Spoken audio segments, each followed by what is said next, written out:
مساكم الله بالخير وحياكم الله معانا من جديد. نطلع عليكم من خلال هذه الساعة في برنامجنا شباب قول وفعل. ولا أقدر أبدي ولا أبلش ولا أقول سوالفنا بالحلقة قبل لا أمسي على زميلتي أماني. مساك الله بالخير. مساك الله بالنور حسن، ومسي عليكم بالخير أعزائي المشاهدين. سعداء بالتواصل معكم وين ما كنتوا معنا من خلال برنامج شباب قول وفعل. طبعا مستمرين معاكم من الأحد للخميس من 6 ل7، وطبعا راح نكون سعداء أكثر لما نشوف تواصلكم معنا من خلال مواقع التواصل الاجتماعي عن طريق الانستغرام أو تويتر شباب Q8 TV. أي مبادرة، أي فكرة حابة توصلها أو مشروع ودك إنك تكون معنا ببرنامجنا شباب قول وفعل، نقول ما عليك إلا بس تضيف الأكاونت عندك وإحنا نستقبل كل الاقتراحات. أكيد. ويلي أنت قاعد الحين تتابعنا على التلفزيون وقاعد تسمعنا وبالك مو معانا مجاب التويتر ولا مجاب الانستغرام، طبعا داش أكاونتنا قاعد تلف على الأكاونتات. وإذا كنت توك بعد ما اخذ لك وجبه دسمه وتعاني من وزن زايد، اقول لك تابعنا اليوم وخليك معنا ان شاء الله راح تستفيد. وايضا اللي قاعد يدور له مشاريعي، انت اللي قاعد على الطرف اللي بالزاويه قاعد تشوف لك مشاريع، ايضا راح يكون عندنا مشاريع جميله وحلوه. وتحديدا البنات، لا والله الشباب لهم في هذا الجو. اليوم مشروعنا كله ورد بورد. أكيد بالطبع. وبعد ما ننسى أن نذكركم مشاهدينا بأكاونت يمكن وقناة اليوتيوب اللي عندنا شباب Q8 TV، تقدرون تتابعون حلقاتنا من خلال قناة اليوتيوب. لا وننوه بعد على الإعادة الساعة 12:30 مساء، اللي طافتها حلقتنا يقدر يشوف الإعادة مساء. إن شاء الله راح نتواصل معكم أكثر بموضوع اليوم. ما يندرى موضوعنا راح يكون شوي حساس عن التغذية، بس راح نتكلم فيه أكثر بعد ما ناخذ معكم هالفاصل وراجعين نواصل.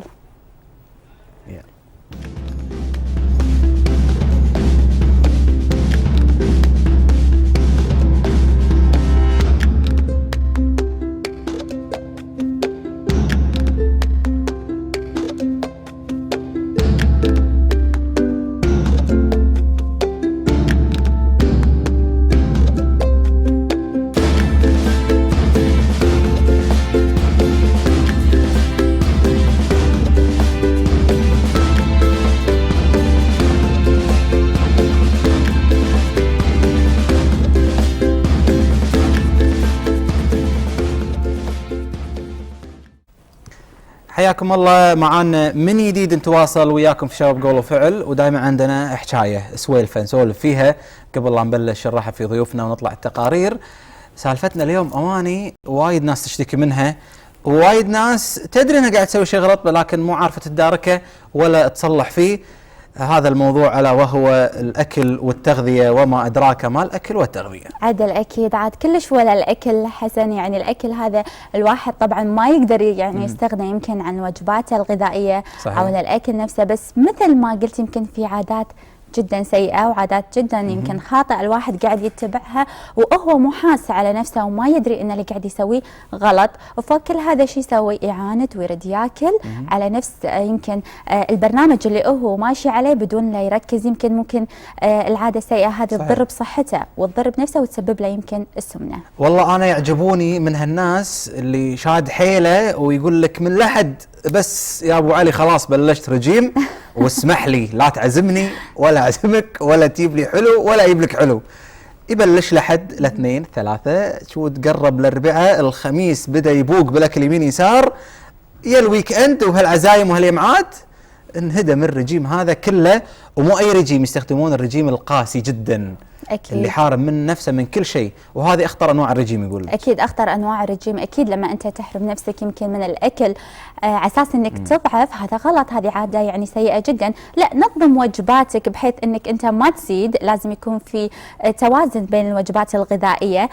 فيهم يقول لك انا ما اتريق لا اتغدى، وفيهم يقول لك انا ما اتغدى اتعشى، وهذا غلط. لانه ممكن لما تاكل انت وجبتين باليوم راح تجوع اكثر، فايش راح يصير؟ راح تاكل اكثر وبالاخير راح تضر نفسك، خصوصا اللي ياكلون يمكن قبل لا ينامون بعد. يعني خلينا نوه يمكن على هالموضوع هذا اكثر. يجيك واحد يتعشى الساعه 2 عيش ودياي او عيش ولحم. يعني هذه يعني مشكله اكبر، مشكله الواحد يواجهها. هذا ممكن يسبب له مو بس سمنه وامراض وحاله نفسيه واكتئاب نفسي، لما راح يقدر ينام عدل، ما راح يقدر يمكن ينظم حتى صحيح. وقته بالنوم، صحيح. وصحته راح تخترب. يعني احنا ترى عندنا التغذيه وهالسوالف داشه حتى في الامثله اللي ساعات نقولها حق بعض. عندنا مثل اذا ما خانتني الذاكره واذكره مضبوط، يقول لك شنو؟ تغدى وتمدى، تعشى وتمشى. صح؟ هذا اللي كان ينقال قبل. تغدى وتمدى تريح. أكيد. تعشى وتمشى يعني تمشى شوي واحرق لك كم سعره حراريه. الاولين ما يدرون يعرفون سعره حراريه قبل ماكو. والله تصدق ماكو قبل اكل بهدهن عداني واكل ياكلون عنيه، وسبحان الله صحيح. يمكن حسن قبل ما عندنا، يمكن الحين قاعد نشوف الاكل اكثر شيء قاعد يدخل فيه يمكن المثلجات. صحيح. قاعده تاثر في مواد تاثر على الاكل. قبل اكلهم كله طبيعي، ما كان عندهم حتى الثلاجه اللي هم يثلجون فيها، ماكو، فريش على طول، وهذا احسن شيء. انا اقول لهم خليكم نباتيين مثلي، نباتيه مؤخره عن اللحوم، هذا احسن شيء. كذي انت لا راح تستمتن ولا راح تعرض نفسك يمكن حتى لمخاطر صحيه. ايش رايك؟ انزين، دام ان كذي الموضوع نباتي في نباتي، فيجيتيريان مثل ما يقولون، خلينا نعطيكم بعض النصائح المهمه في هذا المجال. يقول لك دائما احرص على تقليل نسب الدهون. طبعا دائما نحب المقالي، نحب الشيبس، ونحب هالسوالف هذه. فيقول لك دائما خفف من خلينا نقول نسبه الدهون او الزيوت اللي تقلي فيها بنسب معينه، بالاضافه الى الاعتماد بشكل كبير على الخضار والفواكه مثل ما قلتي. هذا عدل الرجيم اللي كنت يا اماني، لا راح ندش في تفاصيله بعد شوي. وايضا قدر الامكان انك ما تكثر وايد من الملح بالطبخ. اكيد هذه واحده من الشغلات ايضا من اللي ينصحون فيها في الاكل، بين قوسين نقدر نقول الصحي. اكيد، ولا تتناول يمكن الاكل في نهايه يمكن ومنتصف الليل، لانه ممكن ياثر على صحتك وايد. ولا تشرب بعد عصاير وايد، ترى على فكره يمكن حتى شرب العصير بكثره وشرب الماء ممكن ياثر بعد على الصحه. ودائما لا تحاول انك تستغنى عن وجبه اساسيه مثل وجبه الريوق. انا انصح دائما اهم شيء الريوق، تريق عدل، تغدى عدل، تعشى عدل، وخليك متوازن بينهم. طبعا احنا معنا بالاستديو بعد شوي راح تكون ضيفتنا اخصائيه بالتغذيه الدكتوره ساره الكندري، فقاعد نسولف وقاعد تطالعنا بنتاكد من بتشوف معلوماتنا اوكي؟ لا اوكي تمام. عموما ايضا من الشغلات المهمه جدا في هذا المجال، سواء قاعد تتبع حميه غذائيه ولا رجيم ولا لا، تحرص في يومك انك تشرب كميه مناسبه جدا لجسمك من الماء. مهم جدا. انا المعلومه اللي عندي ونرد ناكدها مع ضيفتنا بعد شوي، يقول لك ما بين لتر ونص الى لترين من الماء باليوم. عاد مو تاخذ لك بطل بولتر هذا تقول لازم يبينا يعني على فترات قلاصات طوال اليوم. أكيد. مهمه جدا خصوصا في جونا الحار. عدل اكيد لازم. ولا تنسى تشرب ماي بعد، فيهم وايد تمر عليهم يوم يومين ممكن يسبب له جفاف، ينسى انه هو شرب ماي. احنا نقول بعد لا تستغنى عن بطل الماي، خلها دائما بيدك. والدكتوره يمكن ساره ما قصرت، الدكتوره ساره الكندري قعدت وياها وخذيت بعض النصائح صراحه فادتني وايد، لاني بما اني انا يعني نباتيه وفيجيتيريان فخذيت كذا نصيحه، لانه فعلا في اشياء الواحد حتى النباتي يتخذها اساس يعوض يمكن اللي ممكن يفقده من خلال انه ما ياكل لحوم. اكيد صحيح. متجه للمأكولات النباتيه. احنا راح نتكلم اكثر طبعا ندش بتفاصيل اكثر بس مع الدكتوره ساره. اكيد بلا شك. يعني حتى موضوع النباتي انا اسمع ان في ناس نباتيين راحوا على النباتي لكن فقدوا امور معينه مهمه للجسم، لان لا قاعد لا لحم لا دياي لا سمك، فتوقع تنقصها بعض الامور. شلون يكملها راح نتعرف اكيد عليها من خلال ضيفتنا بلا شك. لكن والله يعني قاعد نحكي على كرانيات زين طار السي فود.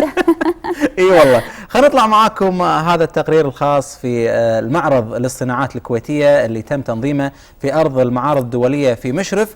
ناخذ خلينا نقول لفه سريعه ونتعرف على هذا المشروع او هذا المعرض ونرجع لكم.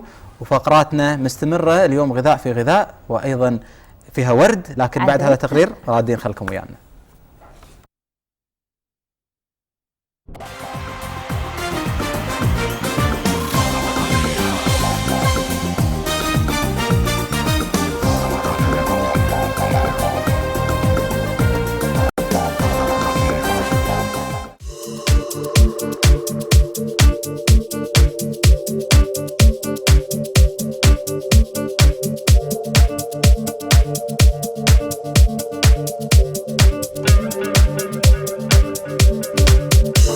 طبعا كان الحضور أكثر من رائع اليوم.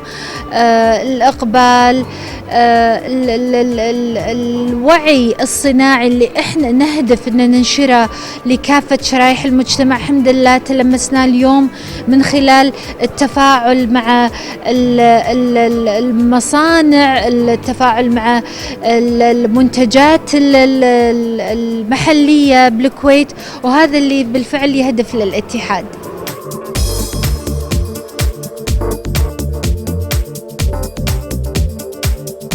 بالنسبة للعمل الهجان هو عبارة عن باكورة الأعمال الفنية لشركة رسكلة، وهي مختصة بالريسايكلينج. فكانت الفكرة إنه المعرض الصناعات الكويتية، فالعمل لازم ينمن التراث الكويتي، فاخترت فكرة العرضة، رقصة العرضة، ودمجتها بموضوع الصناعة اللي هي الريسايكلينج أو إعادة التدوير، وانتجت منها 12 شخصية أو 12 هجان بالزي التقليدي اللي هو المحزم والغترة والعقال. وتنسيق الحركة اللي هو الشيء الجديد بأعمالي، إن دخلت حركة بالموضوع اللي هي الرقصة، منها ثنية المفصل الركبة ورفعة السيف والرقصة مثل ما راح تشوفون بعد شوي، بالإضافة إلى الإضاءات، بالإضافة إلى الموسيقى نفسها أو الأصوات. أيضا فيها أصوات من الريسايكل، أصوات من الحديد ممزوجة معها. مشروعي هو صناعة الصابون الطبيعي، مستحضرات العناية بالجسم، نصنعه يدوي بدون مواد كيميائية، بدون مواد حافظة، تحافظ على صحة البشرة. فكرة المشروع كانت بداية حقي أنا، بديت حق نفسي لأن أنا بشرتي حساسة، فبديت أصنعه وبديت أبحث وبديت أدور المعلومات المتعلقة بهذا الموضوع. والله الناس تدور الأشياء الطبيعية هذه وتبيها وتبحث عنها، يعني في ناس تبيها تبحث عنها، وهذه أول مشاركة لي، وإن شاء الله يكتب فيه الخير. طبعا احنا مشاركتنا هذه طبعا هي تعتبر المشاركة الأولى كمشروع في معرض الصناعات الدولية. طبعا هو أول مرة في تاريخ المعرض الصناعات أنه يستضيفون المشاريع الصغيرة. احنا مشروعنا عبارة عن تصميم الزجاج الداخلي، سواء كان جميع أنواع الزجاج، وأيضا عندنا زجاج التكنولوجي المتطور، وايضا عندنا مواد تستخدم في الديكور كلها صديقه للبيئه، منها اللي هو الالوجن سكايلايت، الاكوستيك ووفن وول. فمتميزين باستخدام مواد صديقه للبيئه في الديزاين من زجاج ومواد اخرى يعني.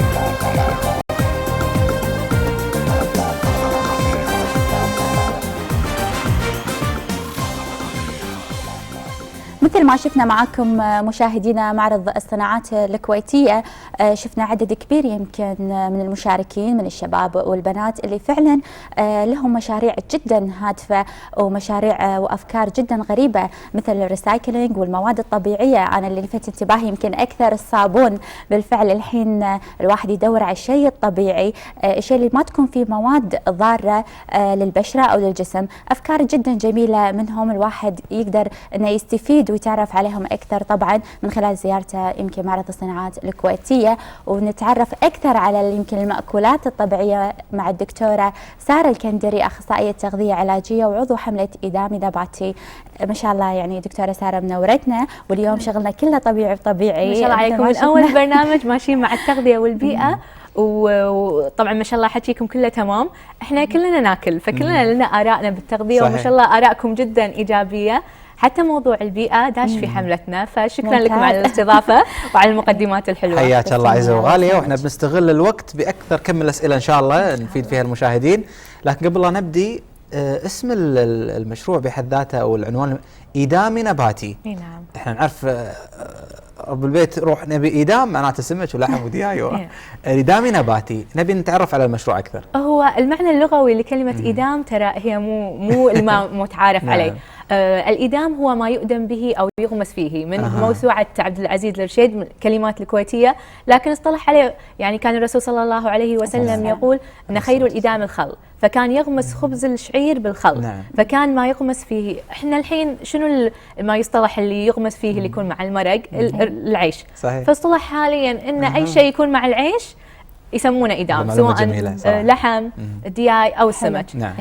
الحين صار إدامنا كله حيواني، يعني إذا إحنا مو طابخين لحم ولا دياي صحيح. ولا سمك كنا صحيح. ماكو أكل، صحيح. كنا ماكو غدا، خاصة وجبة الغداء عندنا الوجبة الأساسية. فمن هالمنطلق سمينا الحملة إدامي نباتي. طبعا هو الاسم الأجنبي احنا جبنا الحمله من حمله عالميه اسمها ميتلس ماندي. نعم. الحمله بدات من عام 2003 في جامعه جون هوبكنز، واحده من اعرق الجامعات في امريكا. منضمت لها حتى الان 35 دوله، والكويت الحمد لله الدوله العربيه الاولى. ممتاز. فاحنا دائما كنا نقول ان الكويت الاولى في السمنه، الاولى في السكر، الاولى في المراتب الاولى في نعم. اشياء سلبيه للصحه، لكن الحمد لله هي اليوم الاولى في حمله جدا مفيده للصحه وايضا لصحه البيئه. ممتاز جداً. الحمد لله، والكويت دائما بالفعل الاولى والسباقه دائما في هذه الامور. دكتوره ساره، يمكن ما شاء الله كون الكويت هي الدوله العربيه الوحيده اللي لها يمكن بصمه في هذه الحمله، نبي نعرف شنو الرساله اللي حابين توصلونها للمجتمع ولافراد المجتمع من خلال هذه الحمله، الرساله الهادفه اللي ممكن بالفعل نقدر نوعي المجتمع يمكن بامور كثيره من خلال يمكن حملتكم. يا ريت لو تعرفينا اكثر عن الاهداف. يمكن من الاسم الاجنبي ميتلس ماندي، هو يوم واحد في الاسبوع احنا قاعد نطلب من الناس انه ما ياكلون فيه لحوم. حلو. ليش؟ طبعا هو الموضوع مو وايد ناس يربطون اللحم بالغنى، لان قبل كان عاداتنا احنا ككويتيين ما كنا ناكل لحم هالكثر. نعم. وعالميا الناس ما كانوا ياكلون لحوم هالكثر. مع زياده استهلاك اللحوم علميا وبيئيا قمنا نشوف انه وصحيا قمنا نشوف انه قامت تزيد الامراض، خاصه عندنا امراض السرطان، امراض القلب، نعم. امراض السكر، زياده الوزن، وهذه الامراض كلها للاسف الكويت تعاني منها. نعم. فيا اليوم الواحد ما بين الاسبوع على اساس يريح الناس من زياده استهلاك اللحوم اللي مرتبطه بزياده كل هالامراض. نعم. حلو. وينوع ويخلي اكلهم متوازن اكثر. يعني سبحان الله احنا ما نمنع الناس ان ياكلون اي شيء، عليهم بالعافيه، ممكن ياكلون لكن ياكلون من الاكل الصح. ممتاز. وايضا يوازنون في غذائهم، يعني مو كل يوم لحم، مو كل يوم دياي، مو كل يوم سمك، يكون في تنوع ومو كل يوم نباتي، يكون في تنوع بين مصادر الاكل المختلفه. ممتاز جدا. انزين قبل لا ندش عاد الحين شنو ناكل شنو ما ناكل والامور هذه كلها، ودنا نتعرف على الانشطه اللي قاعد تقومون فيها من خلال هذه الحمله. طبعا الحمله هي في الكويت حمله تعتبر حديثه، بديناها اللانش او الاطلاق الرسمي نعم. لها كان في 14/4/2014. نعم. تو حديثه كل شيء. اخترنا تاريخ حلو لها، كان في كليه الطب ومتطوعين معنا طلبه كليه نعم. الطب مشكورين. كان فيها انطلاقه من قبلها في مؤتمر التغذيه، اطلقناها في هالمؤتمرين، ومنها قلنا نروح نوعي عنها في برامج التلفزيون الإذاعية، في مواقع التواصل الاجتماعي. حلو. وأيضا في بعض الجامعات والمراكز اللي مهتمة بالتغذية والبيئة، لأن الحملة سبحان الله احنا دشيناها من واقع تخصصنا كتغذية، لكن شفنا لها بعد أكبر من كذي، حتى لها بعد بيئي. وإحنا يعني أيضا في الكويت نعاني من بعض المشاكل البيئية. أكيد. شفنا احنا لما شفنا ان زياده استهلاك اللحوم مو بس تاثر على الصحه، قامت تاثر حتى على صحه البيئه. شلون الاكل العادي ياثر علينا؟ البيئه على البيئه شويه أيه. الموضوع بطريقه غير مباشره قام ياثر. تقريبا خمس انتاج الغازات الخضراء، نعم. اللي هي تاثر على الجلوبال وورمينج وعلى الاحتباس الحراري، ياتي من صناعات اللحوم. لان احنا قمنا ننتج كميات وايد كبيره من اللحوم، نعم. فقامت تستهلك اكبر مقدار من الطاقه. يعني لو انتم قلتوا كلمه السعرات الحراريه او البرنامج، السعرات الحراريه هي مقياس للطاقه. عشان انا انتج سعره حراريه واحده من اللحم او مصدر البروتين الحيواني، احتاج 40 سعره حراريه من الطاقه. لكن عشان انتج سعره حراريه واحده من البروتين النباتي، نعم. احتاج 2.2 سعره اقل بوايد. اقل بوايد. فشوفوا مستوى كميه الطاقه اللي قاعد تنصرف. كميه الماء تقريبا علشان انتج باوند واحد او نص كيلو من اللحم، احتاج ما بين 1800 الى 2500 جالون ماء. فكميه كبيره من الماء، لو اعادلها لكم ترى تعادل تقريبا 60 شاور. فاذا هو علم وثقافه لازم ينتشر. ممتاز. فيعني الواحد نقول لهم لا تاكلون لحوم وايد، يعني قللوا لحوم. يوم واحد ويوم واحد. إذا كلنا وصلت لنا الفكرة، وهذا اللي نسعى له، شيء بسيط جدا وشيء موجود أصلا حتى في أكلنا الكويتي من قبل. يوم واحد طبقناها، فرد على فرد وايد راح يفرق. أكيد دكتورة، يمكن حتى في بعض الأفراد عنده عادات غذائية خاطئة، يمكن ما يكون عنده الوعي الكافي، أو أنه ما قاعد يسأل مثلا أحد مختص أو الدكتور مختص بالتغذية عشان يقدر يبطل من العادات السيئة. إحنا شلون نقدر نمنعهم؟ شلون يقدر يوازن هو بين وجباته الأساسية وما يتخذ هذه الخطوات اللي ممكن تأثر على صحته؟ هو في عاملين داخلي وخارجي، في رغبات داخليه ان الشخص الحين للاسف احنا بالكويت كانت جمله انقالت في اخر مؤتمر حضرته للتغذيه، قالوا بالكويت الحين الجو صاير كنا اساس الواحد يكون صحي لازم يعيش في فقاعه بروحه، لان المطاعم متشكل كل مكان، العزايم والزوارات والفنادق اللي تجي بالزوارات، غير اللي في الدوام الصبح بعد. بالضبط. فاليوم كله يعني اليوم كله يا اكل في اكل. صحيح. الاكل هذا اذا أنا أعرف أكلي، knowledge دائما is power. لما تكون عندي المعرفة الكافية في شنو الأكل أعرف أوازن لي واللي علي. الأكل طبعا متعة من متع الدنيا، وحتى الله سبحانه وتعالى لما وصف الجنة وصفها بالطيبات اللي فيها. لكن طبعا الأشياء المفيدة لنا والمفيدة لصحتنا.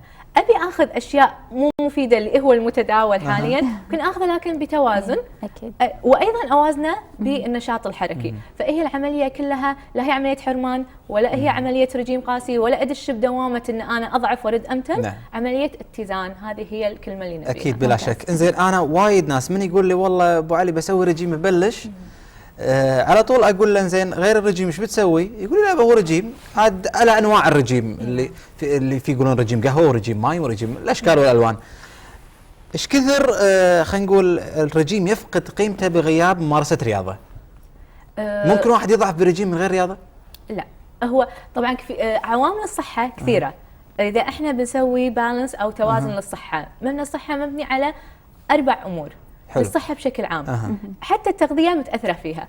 أول شيء تغذية، ثاني شيء الرياضة، تمام. ثالث شيء العادات، والتفكير السلوك. يعني أنا إذا صحتي من داخليا أنا مو مقتنعة إن أنا إن أنا أبي إنسانة إيجابية، كل شيء مو حلو كل شيء مو زين، هذا أيضا راح ينعكس على صحتي، ينعكس على هرموناتي. نلاحظ ناس يمكن نمشي معاهم برجيم فترة معينة بس خلاص ما نقدر، ما يقدرون أو ما يمارسون، أو حتى مو متقبلين التغيير في جسمهم، مو متقبلين نفسهم، مو متقبلين تغيير لصحتهم. ايضا صحتهم ما تتحسن معانا. خصوصا احنا في يعني انا عملي في المستشفى قاعده اشوف حالات جدا يعني تغيير تغذوي عندهم واجب، لانه ياثر عليهم من الناحيه المرضيه. زين نعيدهم الاربعه لانه مهمين والله. لان الرجيم مو بس حرمان من الاكل. مره ثانيه الاربعه: اللايف ستايل او طبيعه الحياه، اوكي، الاتيتيود او طريقه التفكير، ممتاز، اوكي، الاكسرسايز، اوكي، او تمارين الرياضه، رياضية. والنيوتريشن او التغذيه. ممتاز. هذه الاعمده الاربعه للحياه الصحيه. اذا عمود اختل ما راح نحصل على الصحة اللي نبيها. أكيد النتيجة الواحد ودنا يحصل عليها. دكتورة سارة، بما أني أنا يعني نباتية بالفعل وكنت قاعدة أسولف يمكن ودردشت أنا وياك قبل الهواء، الواحد شلون يقدر يعوض؟ مثلا الحين أنا نباتية، أكلي كله فيجيتيريان، ما عندي لحوم غير طبعا السي فود، الواحد ياكل سي فود. ممتاز. إنزين شلون أقدر أعوض اللحوم؟ لأنه ممكن النباتية شوي تأثر عليها، يعني يكون ينقص عندها الدم اللي هو يصير عندها أنيميا، أو خلينا نقول تساقط بالشعر، او امراض كثيره ممكن انها تاثر عليها من خلال نقص الفيتامينات اللي هي من اللحوم. نقطه ممتازه، ان شاء الله انت ما راح تولهين على اللحم حتى صحيا. النقطه الفيتامين الوحيد اللي يفتقد وجوده في المصادر النباتيه هو فيتامين بي 12 اللي هو مفيد للجهاز العصبي، صحه الجهاز العصبي. فهذا ممكن تاخذينه كمكمل غذائي. موضوع انيميا نقص الحديد اللي خصوصا وايد منتشره عندنا كبنات وايضا منتشره عند الاطفال، هذه شنو حلها؟ هي موجوده، الحديد موجود بكثره ويمتص الجسم احسن من المصادر الحيوانيه. حلو. اوكي. لكن هل معناته انه مو موجود في النبات؟ بلى موجود في النبات، خاصه في المكسرات، في البقوليات، وفي الحبوب الكامله. لكن شنو نحتاج لهم عوامل مساعده. شنو العامل المساعد عندنا؟ فيتامين سي. فيتامين سي مثلا ممكن لما تاكلين السلطه، او ايضا موجود في الخضار الخضراء الورقيه، لما تاكلين السلطه نحط عليها شويه ليمون، حلو. نشرب معاها عصير. هالامور لما تتكامل مع بعض راح تساعد على امتصاص الحديد. ايضا نوخر عنهم بعض الشغلات. اذا انت مصابه بانيميا نقص الحديد، نوخر منتجات الكالسيوم عن الوجبه اللي فيها حديد من المصدر النباتي. فهذه من الشغلات اللي ممكن تحصلين فيها الحديد عندك بدون ما تلجئين حق المصادر الحيوانيه. يعني الكالسيوم ممكن انه ما اخذه مع الوجبه نفسها، مع الوجبه نفسها ممكن تاثر يعني على الشخص نفسه. انزين احنا قاعد نتكلم وراح نشوف معاكم مجموعه من الصور، لكن دكتوره احنا شعب خلينا نقول صديق، وهذا الصديق مستحيل ان احنا نخسره، الا وهو العيش الرز. هي المشابيس، هي المطبق والامور هذه كلها. هذا العيش يمكن خلينا نقول ايش كثر هو صحي بالكميات اللي قاعد ناكلها؟ هل مطلوب نبتعد عن العيش؟ هل مطلوب نوازن؟ هل هو صحي بانواع معينه؟ انت قلت كل كلمه كانت إيه. كي وورد حق شغله جدا مهمه. اول شيء ماكو شيء بحد ذاته هو مضر اذا خذيناه بكميه ونوعيه معينه. العيش ما هو مضر، لكن ايضا التنويع مطلوب، يعني مو كل يوم عيش، ننوع ما بين مصادر الحبوب او عيش مصدر من مصدر الحبوب. عندنا العيش، عندنا البرغل، عندنا القمح، عندنا الكينوا، الحين حابين بالكينوا توني بقول لك. اي فجدا مفيده اذا نوعنا في المصادر. زين العيش هل هو مضر؟ بالنوعيه اللي قاعد ناخذها العيش الابيض يعتبر مو النوع الافضل من الغذاء، لان العيش البيضاء بس ماخذين النشا اللي فيها، نعم، وقاطين الالياف اللي هي جدا مهمه حق الصحه، صحيح. وقاطين الفيتامينات والمعادن، وايضا نسبه البروتين اللي تكون موجوده فيه تقل. نعم. اذا خذينا العيش الكامل من الحبوب الكامله، العيش الاسمر، طبعا نحصل الفائده كامله ويكون العيش صحي 100%، طبعا على الكميه اللي احنا نحتاجها، مو ناكل فوق الشبع. اكيد. اوكي، وهذا جزء يعني يلعب فيه دور كبير عمليه البطء في الاكل. نعم، يكون في سرعه بالاكل. نعم. حلو. خلينا نتكلم، يمكن هنا قاعد نشوف يمكن صورة معنا بالهواء، كانت طريقة توزيع يمكن الأكل، شلون أنا أقدر أوزع يمكن مكملات التغذية عندي. هل في جدول معين أمشي عليه دكتورة؟ اللي قاعد نشوف الصورة معنا هذه. اي نعم، هذا طريقة توزيع الإدام. وايد ناس لما قلنا لهم إدامي نباتي قالوا شنو نمتنع عن اللحم كليا. لا، هو يوم واحد قاعد نطلبه كل اثنين. حتى هذا اليوم يخليك توعى اكثر حق توازن اكلك. نعم. يعني انا قبل ما اطبق ادامي نباتي كنت يمكن قاعد اخذ اللحم الاحمر مرتين في الاسبوع، سواء عن طريق ستيكات، شيء مشوي، احنا دائما نعم. عندنا المشوي شيء صحي، لكن اللحم الاحمر مو جدا مستحب. نعم. فاحنا ننصح ان الواحد ياخذ على الاقل يوم واحد نباتي، ويومين من الاسماك، اوكي، يوم من الاكلات البحريه مثل الربيان وغيره، يومين من الدياي، ويوم لحم. نعم. هذا التوازن جدا ممتاز حق الصحه بشكل عام. طبعا اللي يبي نباتي اكثر، في وايد ناس نباتيين قالوا لنا انتم بتخربون علينا، احنا اكثر من يوم نباتي، وهذا شيء جدا ايجابي للصحه. ممكن يقللون يوم من اللحم الابيض مقابل النباتي، فهذا راح يخلق توازن اكثر. ودائما سبحان الله، انا دائما اقول هالجمله، الله ما خلق نوع اكل واحد صحيح. كامل الاوصاف. صحيح. اكيد، فلازم كل ما ننوع باكلنا راح يحقق لنا فائده حق جسمنا. زين دكتوره، خلينا نقول في هذا الموضوع، يعني احنا قاعد نتكلم عن سلوكيات لايف ستايل نبي نستمر عليه. وايد ناس مشكلتهم انه مو قادرين يمشون على هذا الرجيم او هذا اللايف فتره طويله، هو يوم يومين، واول ما يبلش على طول صدمه، هي حرمان على طول. نعم. اقول لك تجربتي الشخصيه، يعني مع المشروبات الغازيه من غير قرار، يعني شخصيه صارت كذي. العاده اشرب لي قلاص على الوجبه، بعدين حاولت ان اقلل الى 3/4 قلاص، بعد طبعا هالفتره طول الى اشهر، بعدها وصل الى نص، وصل الى ربع، وصل الى مرحله الحين حاليا ما اطلب، هي رشفه وانتهى الموضوع، رشفه من اي مشروب غازي وانتهى الموضوع، وعادي ما اشرب هذا المشروب الغازي. السؤال المهم الحين، شلون نلتزم في هذه العادات؟ حسن، انا بيبك تشتغل معي ان شاء الله.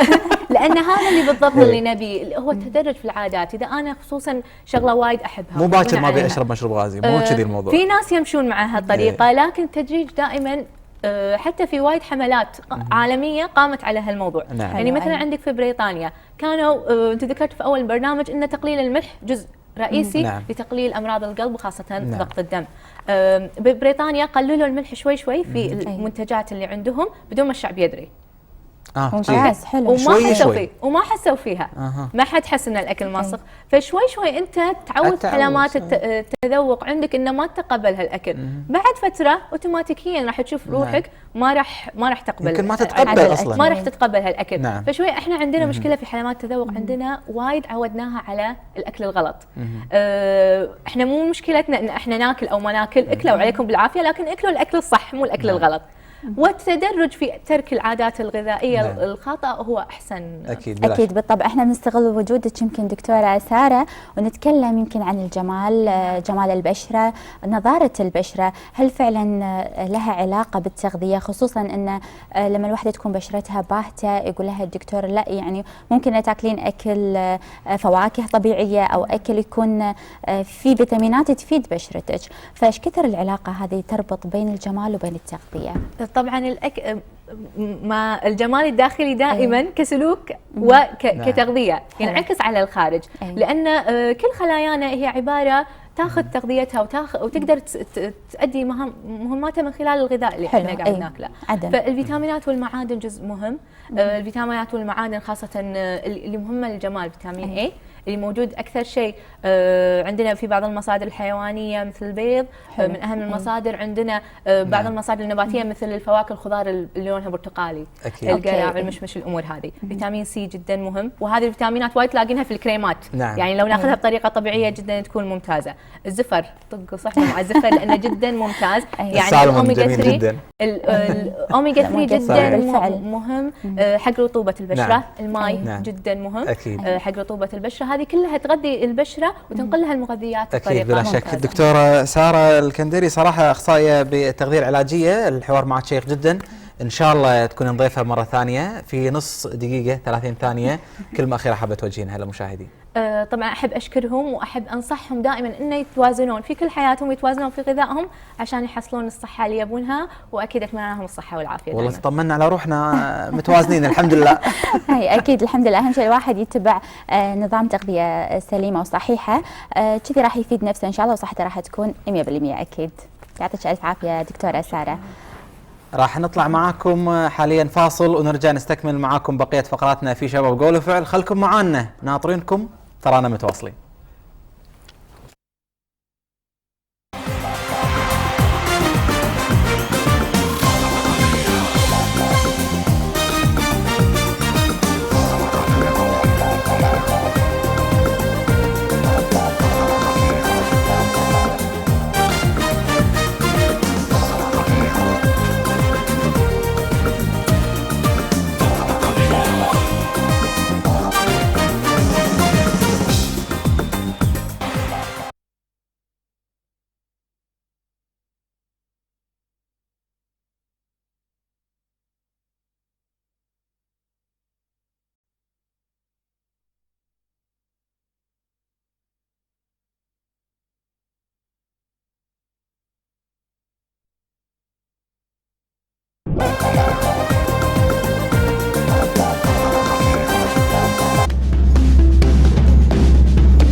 حياكم الله معانا من جديد في شباب قول وفعل، وفقرة التكنولوجيا راح نتكلم فيها عن أهم الأخبار والأجهزة والتقنيات والإكسسوارز اللي نازلة على السمارت فون وغيرها من هذه الأمور كلها.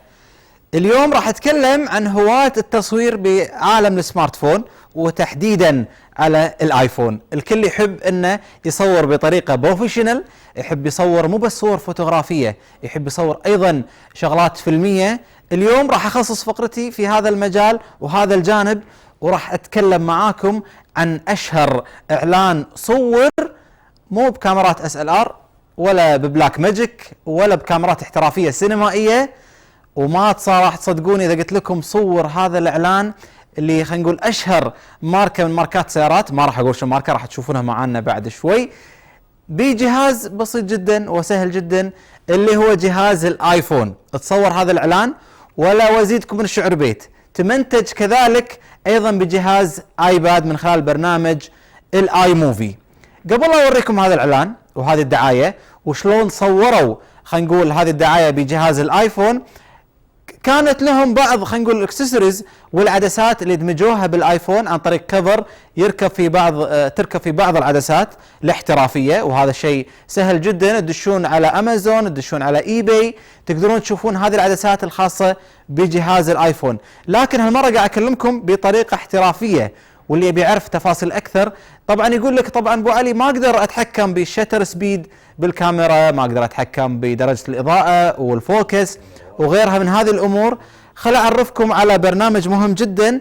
اسم هذا البرنامج فيلميك برو. فيلميك برو السبيلنج ماله FILMIC برو. سعر هذا البرنامج $5 تقريبا من الاب ستور، ممكن تنزلونه وتشوفونه وتستخدمونه. احترافي بشكل كبير.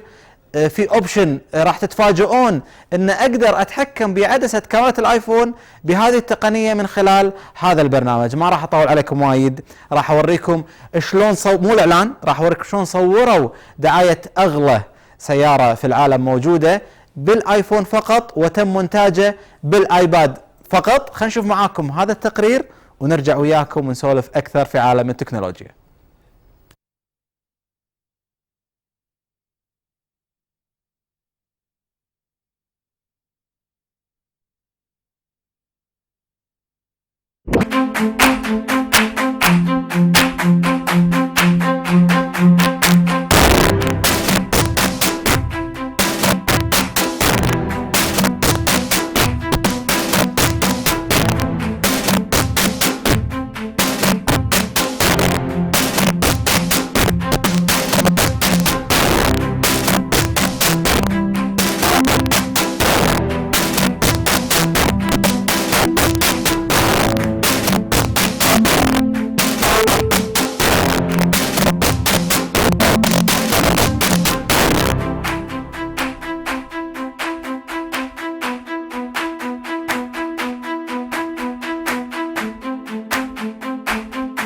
كل اللي شفتوه هذا من اجهزه، وعلى فكره اول ما اذا كنتم دقيقين بالفيديو بطل برنامج على الايفون، هو البرنامج اللي كلمتكم عنه اللي هو اسمه فيلميك برو FILMIC برو. طبعا قيمته $5 تقريبا على الاب ستور، تنزلونه راح يعطيكم كل هالفيتشرز، كل هالاوبشن اللي موجود داخل الايفون. تقنيات تصوير تصل تقريبا الى السينمائيه، خلونا نقول بكواليتي الصوره وغيره. واعلان مثل اعلان هالسياره ما راح يجازفون باستخدام كاميرات مو احترافيه اكيد. عموما خبري الثاني اللي راح يتناوله خلينا نقول بتقرير اكيد مهم جدا، عالم التابلت، اجهزه التابلت. طبعا قلنا الاسبوع اللي طاف اذا تذكرون يتميز شنو اللي يتميز فيه الاندرويد، شنو يتميز فيه خلينا نقول الايباد. الاي او اس 8 القادم ان شاء الله راح تدمج فيه تقنيه اللي هو استخدام برنامجين في نفس الوقت، لكن هذا الخبر مو اكيد. لكن الخبر الاهم مايكروسوفت تصدرت وقاعد كانها قاعد تقول حق باقي الشركات لا سكتوا، احنا سكتنا وايد في هذا المجال. طلعت مايكروسوفت وقالت راح ننزل جهاز السيرفيس برو 3، ويقول لك هذا الجهاز تصمم وبني لتدمير خلينا نقول اللابتوبات في العالم، تو ديسترويد ذا لابتوبس في العالم. هذا الكلام كان على لسان احد خلينا نقول التقنيين في مجال خلينا نقول التابلت في مايكروسوفت. قوي التصريح جدا قوي، يقول لك تو ديسترويد ذا لابتوب ان ذا وورد، يعني شيء شايد. لما بحثت وطالعت وشفت لقيت لا والله طلعوا بجهاز السيرفيس برو 3 بشكل انحف واخف واسهل بطريقه خلينا نقول الاستخدام. هو لابتوب وهو تابلت في نفس الوقت، ودمجوا فيه القلم اللي تميزوا فيه شركات السامسونج من خلال اجهزه التابلت، لكن ادق بشكل رهيب، دقيق جدا. ويقول لك انت محتاج تبطل اي برنامج، اللهم طلع القلم وعطى كليك وراح يشتغل معاك بطريقه سلسه جدا. انا شخصيا من الناس اللي متحفز ومتحمس لهذا الجهاز. تبون تشوفونه؟ تبون تعرفون عنه اكثر؟ تقرير صغير، واللي بيعرف تفاصيل عنه اكثر خليه يسوي سيرش. انا اعطيكم بس رؤوس اقلام وعليكم انتم البحث والاختيار. خلينا نشوف معكم هذا التقرير ونرجع نتواصل وياكم.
سيرفس برو 3 مايكروسوفت راح تتصدر بقوة، خلينا نقول هذا السوق من خلال هذا الجهاز والتقنية ولتحطيم مثل ما هم يقولون أجهزة اللابتوب في العالم. هل راح يحطمونها ولا لا؟ الله أعلم، الأيام راح تثبت هذا كله. عموما هذا اللي قدرت أجمع لكم خلال فقرتي لهذا الأسبوع. نلتقي إن شاء الله الأسبوع الجاي في فقرة تكنولوجيا جديدة كل أربعاء مثل ما تعودتوا. ها برنامجنا مستمر ومتواصل أكيد. خليكم معنا بعد هذا الفاصل بمشروع جميل جدا تفوح منه رائحة الزهور. بعد هذا الفاصل خلكم ويانا.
مثل ما شفنا معكم مشاهدينا فقرة حسن دائما متميز بفقراتك الصراحة، وكل أسبوع قاعد تصدمنا بشيء جديد وتطور جديد وتكنولوجيا جديدة، يعني ما شاء الله عليك بدعت. يسأل والله العين راحت من ريسيرش، العين راحت.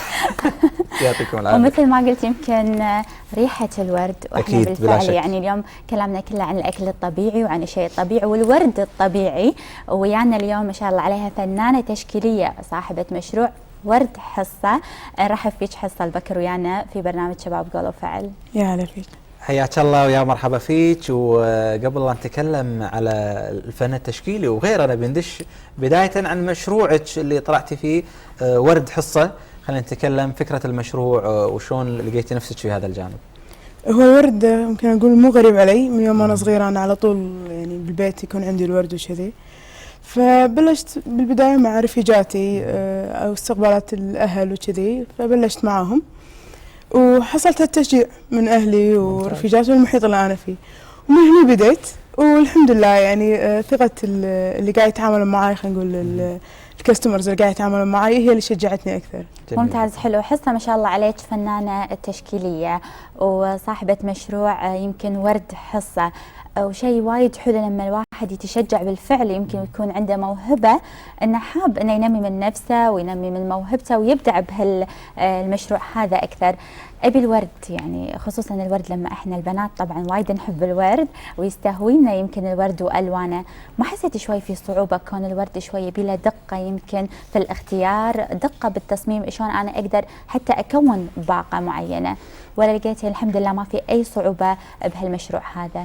هو الورد حالاتها ببساطة، يعني هي الوردة هي بروحها وردة، فهي مزينة ما هي بعمرها يعني. صحيح. فالموضوع ببساطتها انت مجرد يعني تنسيق البوكيه، هو مجرد ذوق مع يعني لمسات معينة، او كل واحد خلينا نقول وحسه الفني.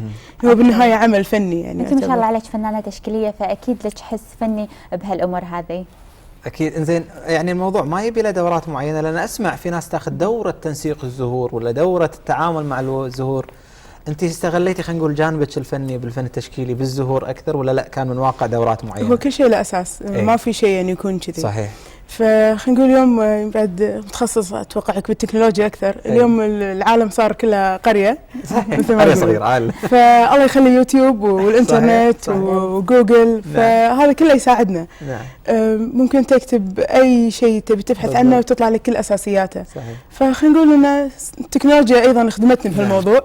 اطلعت اكثر على موضوع الورد وشلون العنايه فيه وشلون طريقه تنسيقه وشنو الاساسيات هذه، بالاضافه الى الحس الفني والانسان اذا حاب شيء يعني اكيد يبدع فيه. صحيح. أكيد بالطبع. احنا تكلمنا يمكن عن الورد وألوان الورد وريحة الورد، خلينا نتكلم أكثر. كونك ما شاء الله فنانة تشكيلية ولك حس فني، متى بديتي بهالمشوار هذا ومتى يعني جت لك الفكرة أنك فعلا تكونين ما شاء الله عليك فنانة تشكيلية؟ هو الرسم بعد مغرب علي، انا من يوم انا صغيره يعني خلينا نقول بلشت من ايام المدرسه ابتدائي سوالف النشاط وكذي، فعلى طول كنت مع الرسم وكذي. فالرسم يعني يمكن انا وعيت على الدنيا انا احب الرسم وارسم، فهذا الشيء كبر معي لما كبرت وبديت اشارك بمعارض وصارت لي لوحات وصارت تقريبا خلينا نقول مدرسه انتمي لها من بين مدارس الفنون التشكيليه. يعني الشيء كبر معي من يوم انا صغيره. ممتاز. زين انا قالوا لي وان شاء الله نشوف معاكم بعض اللقطات ان بعض لوحاتك كانت تتضمن الزهور والورود قبل مشروعك هذا. بالضبط. فخلينا نقول الرسم هو اللي يسحبك الى عالم الورد والزهور، وانه بدل ما يكون في لوحه لا ابي اشوفها قدامي انفذها بايدي. والله ممكن، بس انا يعني غالبا تستهويني زهره التوليب او ورده التوليب. على فكره ترى وراك في زهره التوليب طالعه. اي لاحظتها. فهذا اكثر يمكن ورده تستهويني يعني احبها. فلوحاتي غالبا تكون عن التوليب واحسها هي الورده هذه نفسها تمثلني يعني. فيعني ممكن تقول كذي وكذي، لان اساسا انا الورد بعد ما يخلى من عندي بالبيت يعني لازم يكون شيء موجود عندي. اصبح اذا الصبح قعدت من النوم ما في ورد في شيء غلط عندي. حلو. عيل الورد وين تبينا حصه؟ تبينا من برا ولا متوفر موجود عندنا بالكويت هني؟ يعني الحين موجود بالكويت. انا لحد الان توني خلينا نقول مبلشه بالخطوه الاولى يعني بالمشروع. نعم. ان شاء الله يعني الفتره القادمه ممكن ان شاء الله انه يكون في عندي يعني خلينا نقول خط معين او مكان معين ان انا اطلب منه، بس حاليا من خلال السوق الكويتي. يعني انت قاعد تسولفين على التوليب، حطوا لك لوحه من لوحاتك، تكلمين عن هذه اللوحه عن التوليب. هذه لوحه تعبر عن هي مدرسه يعني تنتمي حق المدرسه السرياليه. نعم. تعبر عن احتياج المراه. مهما يكون المراه ما تقدر يعني ان تكون غالبا تكون محتاجه للمجتمع اللي وياها وكذي. فلو تلاحظ ان في ايدي هي ممدد لها وهي مايلت لها، فالمراه دائما تحتاج خلينا نقول شخص يكون معاها. اكيد احساس حلو بلوحه. اكيد المراه دائما محتاجه لمد يد العون، فهذه اللي قاعد نشوفها بالفعل. احساسك يمكن موجود باللوحه. احس من وين تيج يمكن الايحاءات او تيج الرسمه؟ هل مثلا بمخيلتك شيء او انه ممكن ان حصه تشوف اي موقف يصير وترسم الرسمه؟ مثل ما قلت يعني الواحد لما يستوحي افكاره او اي شيء هو يكون من المجتمع اللي حوله. ممكن تسمعين قصة معينة تأثرتي فيها عدل. ممكن موقف معين يعني هي أو ممكن شيء مر ببالك كذي فجأة يعني هي مزاج وعلى حسب مزاجك وين يروح. أكيد أهم شيء المزاج بهالأمور هذه. حسن احنا قاعد نشوف أيضا مجموعة من اللوحات، لكن ودنا نفسر أكثر لأن دائما في عالم الرسم عامة الجمهور ما يفهم يعني شنو تشكيلي، يعني شنو سريالي، يعني شنو تقصدين بالسريالي أكثر؟ السريال هي مدرسة من بين المدارس الفنون التشكيلية. باختصار المدرسة السريالية هي حلم. فأنت شلون تقدر ترسم حلمك؟ نعم. وتحطه قدامك الواقع. تحطه بلوحة، ترجم هذا الحلم في النهاية بلوحة. باختصار هو حلم. انزين أنا يطري على بالي سؤال، يعني بما أن مشروعك ورد حصة على الانستغرام، ورد عدل ورد _ حصة راح تشوفون بالانستغرام، قاعد تسوقين من خلاله نماذج أو تشكيلات من الزهور. ليش ما فكرتي بجانب الزهور أيضا تعرضين بعض من لوحاتك؟ هو أنا قاعدة أستخدم هذا الموضوع بحيث أن أنا قاعدة أسوي كتابة على الخشب. نعم. على الكرت يعني خلينا نقول أنا أعطيت شخص بوكيه ورد.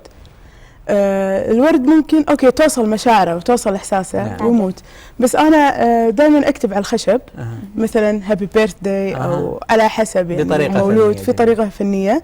فأكتب يكون معه مثل تاج خشب مكتوب فيه للذكرى إنه يتم معه هذا على طول. حلو. أكيد الورد مثل ما قالت حصة يموت، بس الذكرى لما تكون على خشب غير تنحفر وتتم يعني على طول موجودة. أبي ردود الأفعال سواء من الأهل أو الأصدقاء أو يمكن من الزباين ما شاء الله من خلال تواصلهم معك على مواقع التواصل الاجتماعي، شلون قاعد تشوفي ردود أفعالهم؟ والله يعني ردود الأفعال هي شجعتني أكثر إن أنا أبدي بالبداية. نعم. يعني المحيط اللي مثل ما قلت لكم أنا فيه أهلي وصديقاتي هم أكثر الناس اللي دعموني وشجعوني إن أنا أبدي بالمشروع. ممتاز جدا.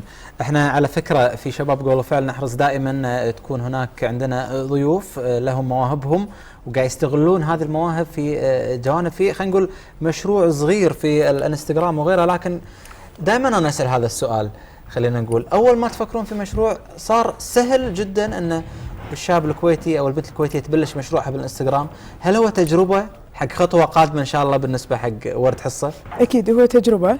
يعني كبدايه كنت انا بشوف شنو ردود الافعال، والحمد لله ردود الافعال من العملاء اللي عندي الحمد لله الغالب اللي قاعد اسمعه انه احنا دشينا على اكونتك، شفنا شغلك، احنا واثقين فيك، عطينا شيء على ذوقك. الله يعني كذي شيء يعني. وايد على حلو. ذوقك، فهذا الشيء وايد مريحني انا. نعم. لان ما عندي بوكيه نفس الثاني، هو كل واحد له خلينا نقول احساسه، فانا ما اقدر مسوي واحد يقولوا لي ابي نفسه يعني بالضبط. فكل بوكيه عباره عن لوحه. كل بوكيه عباره عن لوحه بالضبط، وانا قاعد اشتغل فيه كاني قاعده ارسم، ممتاز. فادش مودي يعني.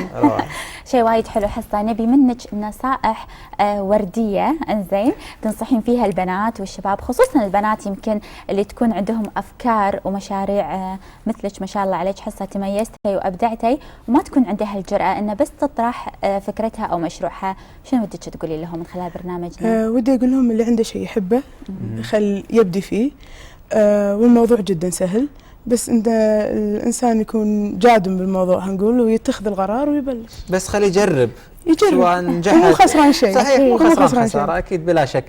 انزين هم ودي اسد بما ان انت انطلقتي من الرسم واللوحات وكذي والحين رايحه الى مشروع ورد، الزهور والورود ما قامت تاخذك من الرسم شويه؟ هي تاخذني صار شويه مشروع فلازم انت تحطين ايدك بالورد اكثر من اللوحات تقريبا. بالضبط، بس هم انا اعتبر يعني بالنسبه لي الاثنين واحد، لان اثنينهم هوايتي، وبالنهايه يعني لما اشتغل ببوكيه هذا عمل فني انا اعتبره. نعم. اكيد بالطبع. عيل احنا نبي المكان اللي تشتغلين فيه حصة، هل لك مكان خاص فيك ولا بالبيت عندكم تسوين البوكيهات والطلبات؟ انا عندي ورشه بالبيت هي قاعد اشتغل فيها مبدئيا، وان شاء الله اذا يعني بالفتره القادمه قاعد افكر يعني الحين افتح لي محل، بس ان شاء الله يعني لقدام شويه. لقدام شويه. ممتاز. انزين انا ودي هم اسالك هذا السؤال قبل لا نختم حوارنا. خلينا نقول هل شكلت بعض المعارض والمسابقات بالنسبه لكم في عالم الورد جانب تسويقي افضل لكم؟ يعني قاعد نشوف في بعض المعارض تصير في مشاريع قاعد تطرح، ما شاركتي في احد المعارض هذه؟ بلى انا شاركت في معرض في بيت لوذان. حلو. كان معرض للمجوهرات ومصممين الورد، والحمد لله كان في مسابقه افضل مصمم ورد، فالحمد لله يعني اللي كانوا معي ناس كانوا مبلشين من قبل، وبعد يعني هذه فرصه ان انا اشكرهم لان وايد استفدت من نصايحهم اللي قدموها لي. نعم. اللي كانوا معي منسقي الورد نفسهم، والله وفقني وفزت بجائزه المعرض. نعم. كافضل مصمم ورد، وكنت حزتها توني مبلشه ما صار لي شهر، الحمد فهذا لله. الشيء وايد شجعني، يعني خلينا نقول اعطاني بوش كبير عشان أكيد، اقدر أكيد. اكمل. الحمد لله، يعني شيء وايد حلو. الله يوفقك حصة، وان شاء الله نشوفك منها للاعلى ان شاء الله. والاكونت ان شاء الله راح نذكره الحين، راح يكون موجود معنا على الشاشه، واللي حاب يتواصل اكيد مع حصة يقدر يتواصل معاها من خلال الاكونت اللي موجود على الشاشه. حلو. وورد اندرسكور حصة. ايوه يقدرون هذا يتواصلون كان معك تحت حصة. تحت على الشاشه راح يظهر لكم. كل الشكر لك على وجودك معنا، وكل التوفيق لك ان شاء الله من اكونت انستغرام لبوث لمحل يا رب ان شاء الله. إن شاء الله. كل الشكر لك. شكرا. متواصلين معاكم اكيد في شباب قولوا فعل رادين لكم قبل الختام.